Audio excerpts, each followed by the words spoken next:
have some dried fruit I want to use up when I did the Christmas cake, so I'm going to make 2 Chop Suey loaves, but I will just give you the ingredients for one.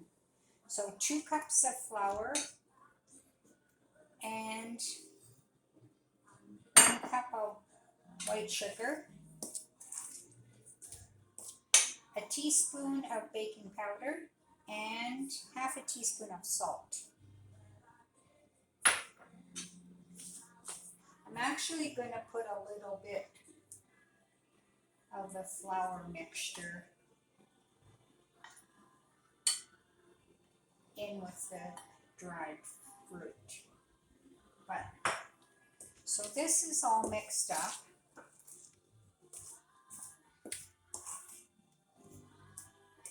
And then you stir in the fruit and nuts.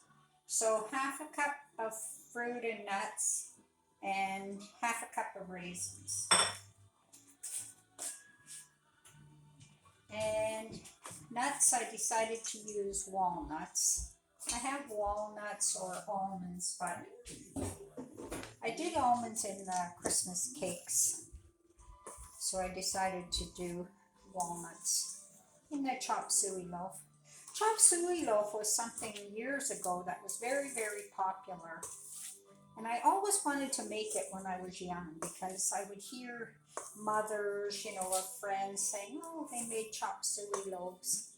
But I never had the ingredients. And then when I got older and had kids, they weren't interested in anything that had any dried fruit or raisins or anything. So that's all mixed up. And now it calls for a beaten egg,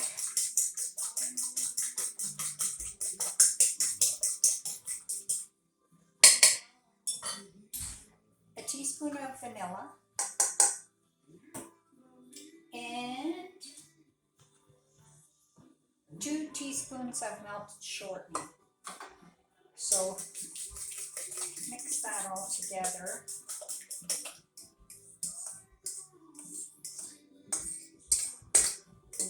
Add it to the Chop Suey loaf. Mix that up. Next, you're supposed to have the juice of 1 orange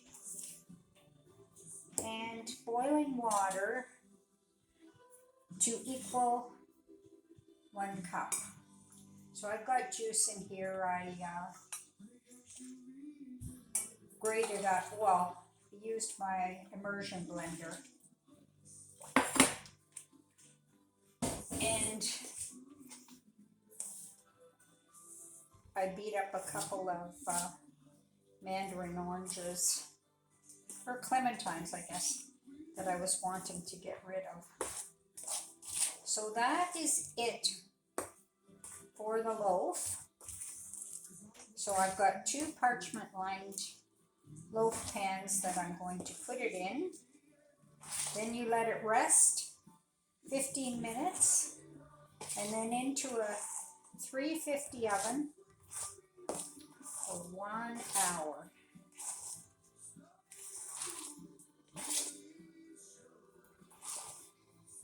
Just making sure everything's all mixed up. So there we go. So into the loaf pans and then into the oven. Here are the loaves. They've been resting for 15 minutes and now they're going into the oven, 350 for 1 hour.